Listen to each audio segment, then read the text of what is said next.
Father Pier Luigi Maccalli is an Italian priest of the Society of African Missions.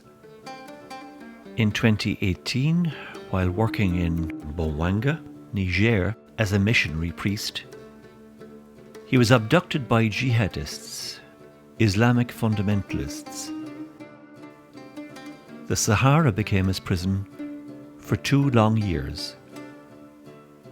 He now shares a story with us from St Joseph's SMA House Wilton, Cork in Ireland. Good morning, everybody, and welcome. This is a very special gathering today as I sit here with Father Luigi Maccalli, an SMA priest, a member of the Italian province. He is here in Ireland on a visit while he is perfecting his English language skills. So welcome, Father Luigi. Thank you, Father John. So we might begin, Father Luigi, by you telling us a little bit about your own self. I was born 63 years ago in a rural village called Madignano in northern Italy. I have one sister and 2 brothers, so we are 4 siblings. 2 of them are married with children, and my brother Walter and I are SMA missionaries. And maybe you talk to me a little bit about your initial awareness of possibly having a missionary vocation. Since I was 11 years old, I attended the minor seminary of my diocese, where I met some missionaries who came by to talk about mission. I was interested in African cultures, but the choice to join the SMA was influenced by my brother Walter, who had already joined the SMA. He left his job as a carpenter when he was 20 years old and made his choice to become a missionary in Africa with the SMA. So I got to know this community by visiting him from time to time, and finally I decided to make my own commitment as a priest in the SMA.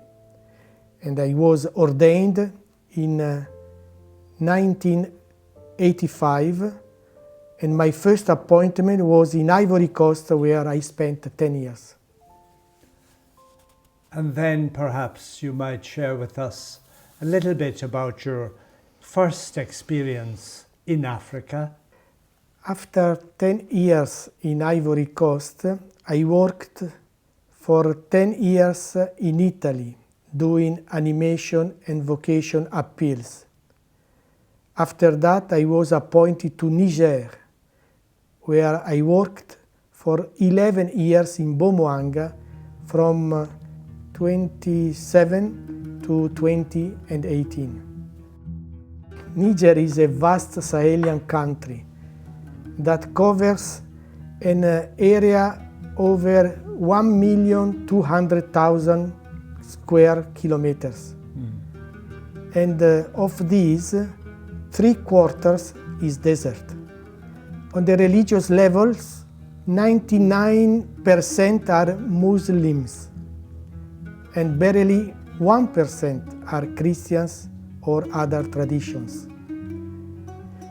The work of evangelization in Niger began thanks to the work of the SMA fathers, who founded the first Catholic mission in Niamey in 1931 with Father François Faroud, a French SMA, who was the first apostolic prefect of Niger until 1942. The evangelization work of the missionaries has always been marked by a presence that has built bonds of friendship and fraternity with the local population. Now, while the local church remains a minority, it is well integrated and respected in the country, thanks to his work of building solidarity and development. Only in 2015, the first native bishop of Niger was appointed, in the person of Father Laurent Lompo, who is now the Archbishop of Niger, of Niamey. When I arrived in Niger, I heard an idiomatic expression attributed to the first bishop of Niamey, Bishop Hippolyte Berlier. He used to say to missionaries, "I ask you to do in Niger the pastoral of the mat." The pastoral of the mat. He would say with this idiomatic expression, do nothing else but sitting down, learning the local language, and walking with the people. Great, isn't it? Yeah. This is what I have done. I started to learn Gurmanchema, the local language in Bomwanga, and then I moved on to visiting the small communities. The mission, in my opinion, is to bring together gospel and human development on many different levels, healthcare, education, development, and so on, but always for the sake of the gospel. My commitment to mission was based on a holistic approach, focused always on the human being, improving the human relationships and taking care of their lives by providing healthcare, water, schools, and a dispensary. So, walking with the people means working with them and sharing their hope for a better future. And then all that changed when the kidnapping event happened. Yeah. So you might begin and tell us how it began. On the evening of the 17th of September 2018, I was in my mission house. It was around 9:30 p.m. when I heard some noise outside my window. I went out to see if someone had come into the mission compound looking for some help or medication. I was surprised to see some men who quickly surrounded me, tied my arms behind my back, and pushed me off into the darkness of the night. In this way, they took me from my mission for a long journey. Toute la nuit, on a voyagé sur la moto.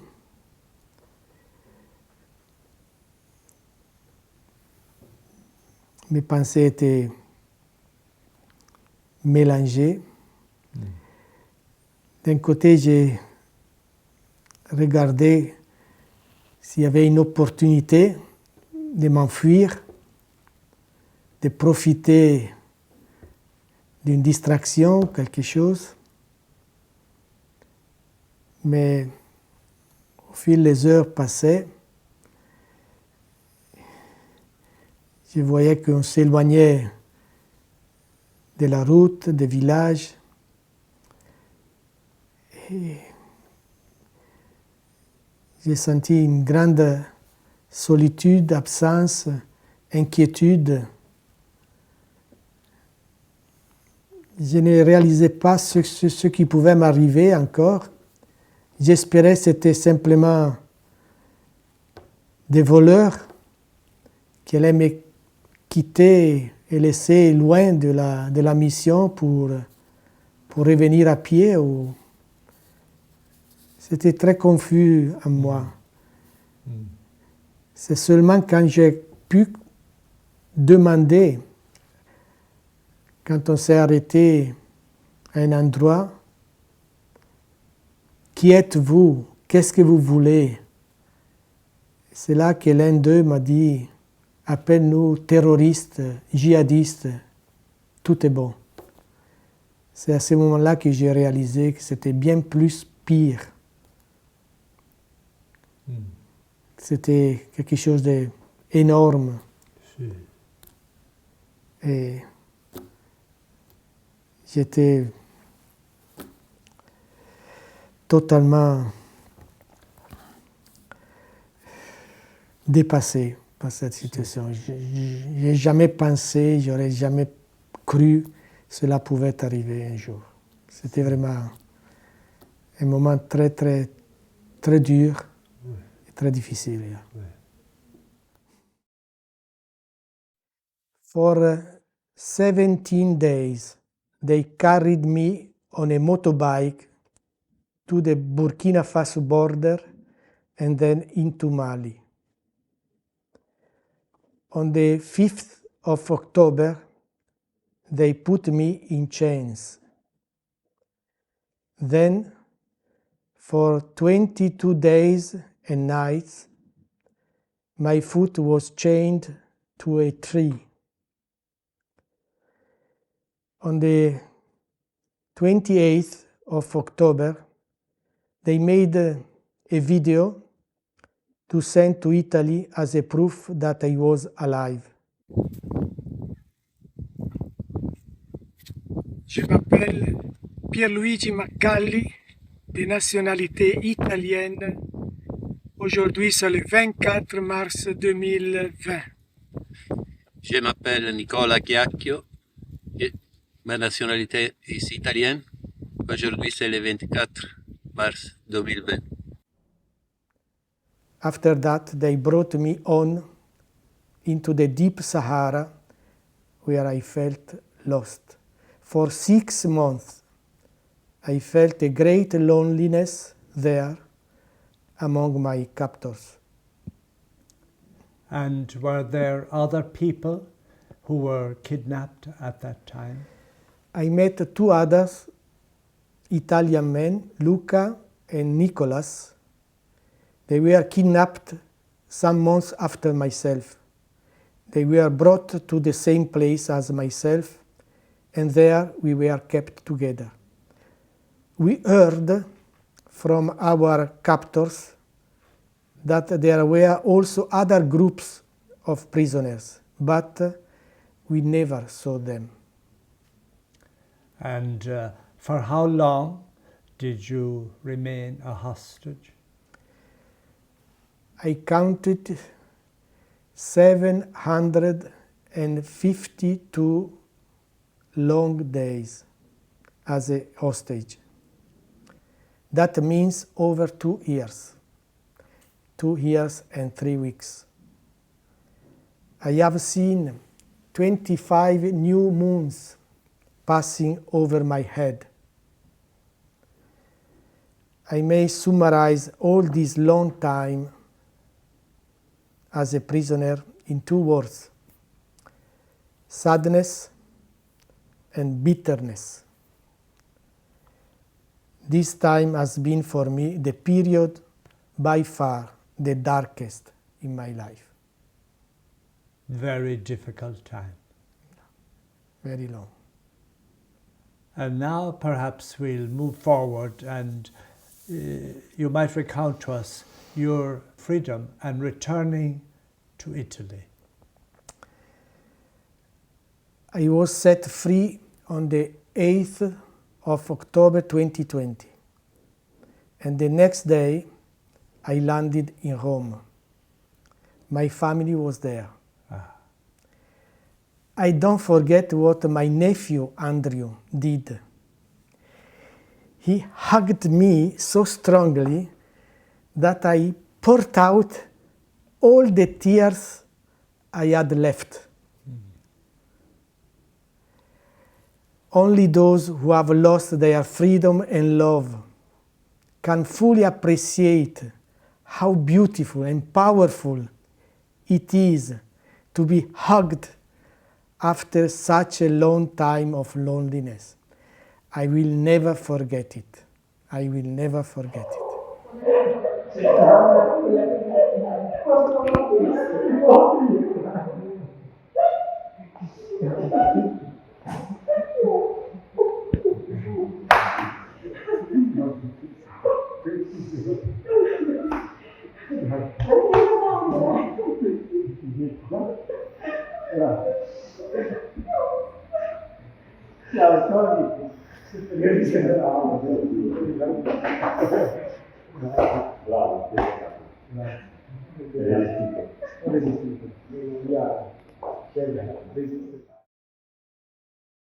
J'ai besoin de temps pour vraiment laisser tout ce les émotions, tout ce qu'on a vécu. Il y a des belles choses parce que en fait, j'étais dans un grand silence. Et vraiment, peut-être, je pensais, après tant d'années d'annonce de la parole, des paroles pour annoncer Jésus, l'évangile. Maintenant, on me demandait de me taire, on me demandait d'entrer dans le silence de Dieu. J'ai dit peut-être c'est ça la mission Dei, ça lui appartient. Et c'était vraiment le silence du désert. Il n'y avait que le vent, la musique du vent qui soufflait. Et c'était vraiment un moment aussi voilà, positif, parce que dans le silence, on entend d'autres choses. Et ma compagnie était les étoiles, très belles, très brillantes. Même si après, le matin, je devais combattre contre le soleil qui était très fort, la chaleur, la soif, que j'ai souffert. Mais le grand silence est aussi une bénédiction, je crois. Et on revoit, on fait un chemin intérieur qui nous amène loin et en profondeur. Je crois que peut-être j'avais besoin de ça aussi pour chercher un autre horizon pour lequel Dieu m'a appelé.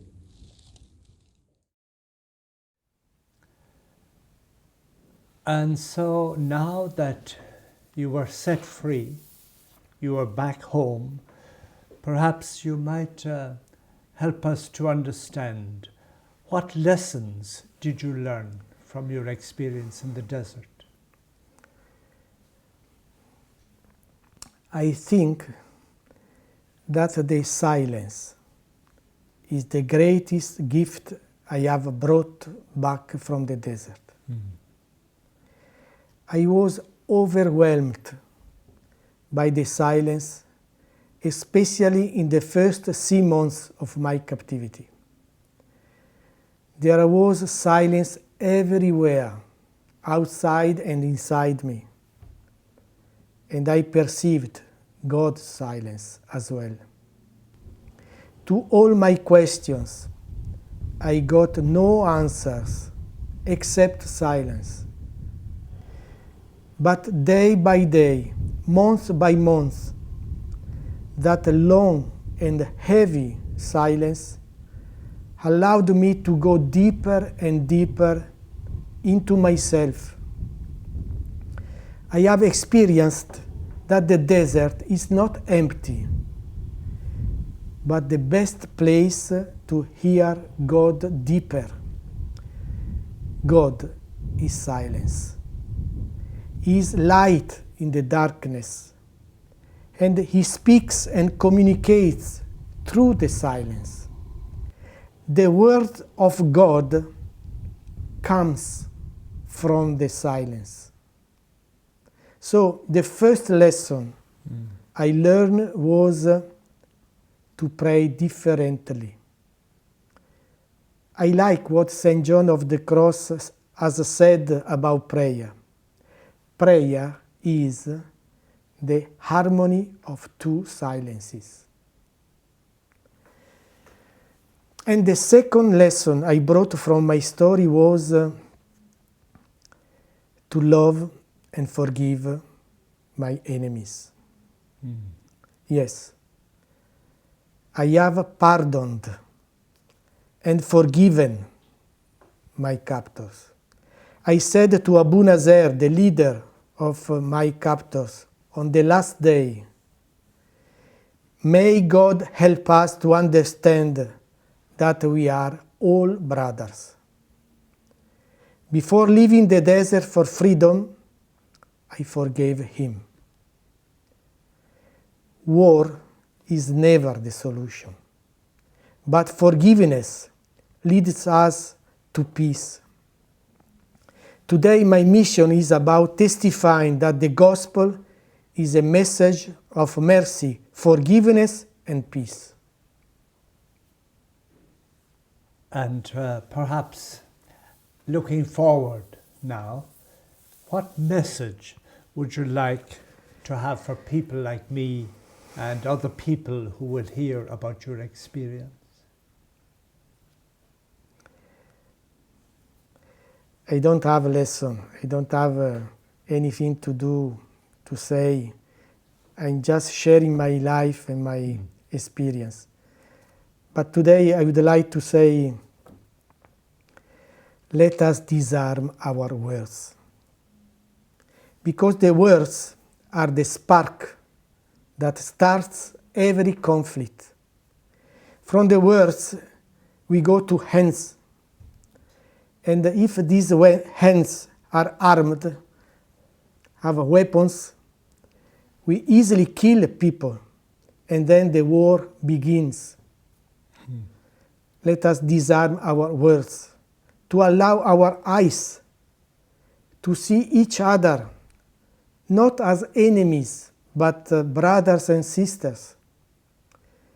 Let us disarm our words, to disarm our heart, and learn to welcome everyone. Oui, yes. Let there be peace. Let there be peace.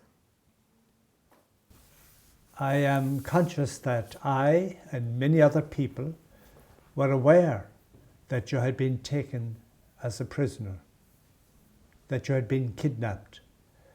We did not know exactly where you were in the beginning, but we were assured at some point that you were still alive.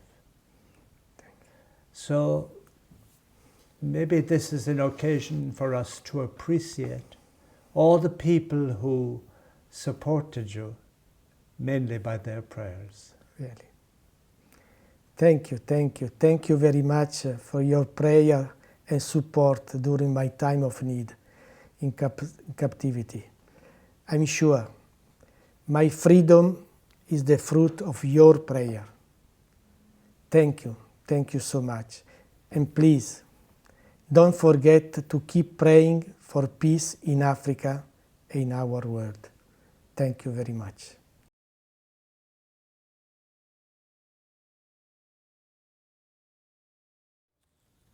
I can share with you three objects that I brought home from my captivity. I call them the three gifts of my desert experience.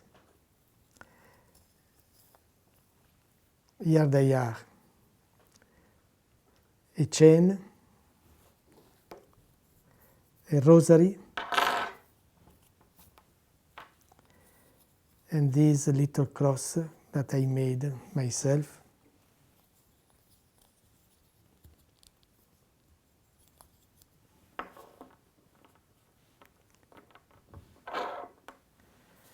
The chain first. This is one link or a piece of the chain that I had on my feet. This link is the only part that I was able to open because it was not welded. I was chained on 2 occasions. The first time was after 17 days on motorbike. I remember it was on the 5th October 2018. a man came with a chain 1.5 meters long, and he put one end of the chain round my ankle and the other end round a tree. For 22 days I was held there, day and night. I cried out all my pain to God. Why have you forsaken me? Why do you would forget me? Why do you allow this chain to be put on my leg? After that, I was taken away into the Sahara. For a whole year, the Sahara was my open-air prison. For the first 6 months, I was the only prisoner held there. Then I was joined by 2 other hostages. The guards took off the chain, but on the 14th September 2019, they put it on again. This happened because one prisoner tried to escape during the night. For that time on, I was in chains, up each night from sunset to sunrise, until my release. I can assure you that sleeping in chain was very, very uncomfortable. The second thing is the rosary. This rosary reminds me what is the most essential thing for a meaningful life. I made this rosary myself from the material used to protect me from the sun. I tied 10 knots so that with it I could say 1 decade of rosary. Even now, I use it to pray for all the innocent victims of the war. Every morning, that is my first intention. So this rosary reminds me that the important thing in life is relationship. You know, in the desert, water is essential to survive. And during my desert time, I have suffered thirst.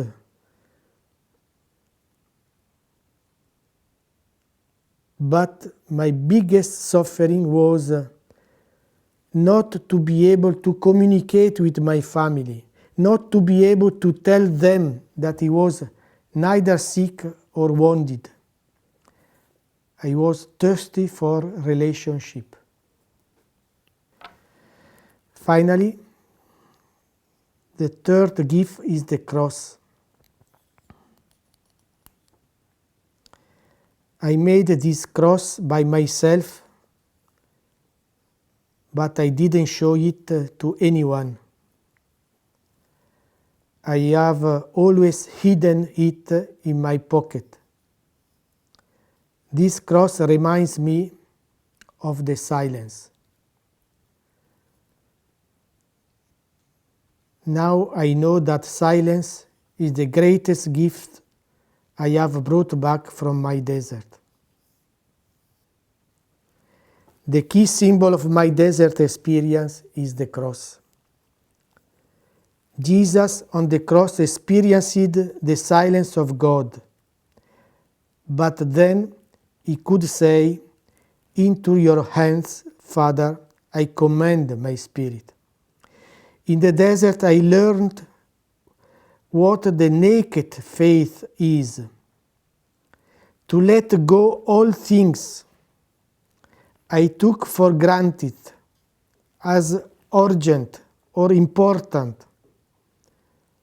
And then I say in the words of Saint Charles de Foucault, "Father, I abandon myself into your hands. do with me what you will.